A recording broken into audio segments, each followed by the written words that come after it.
এই গল্পটা রায়হানা নামের একটি দিদি লিখে পাঠিয়েছে।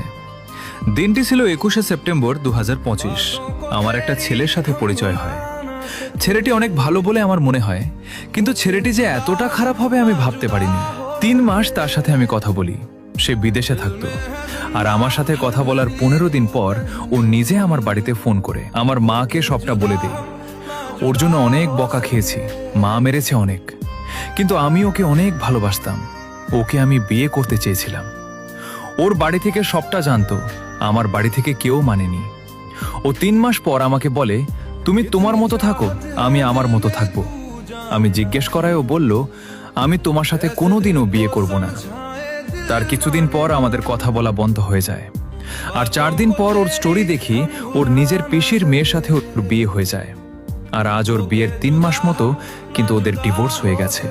এখনো আমার কাছে ও আবার ফিরে আসতে চাই।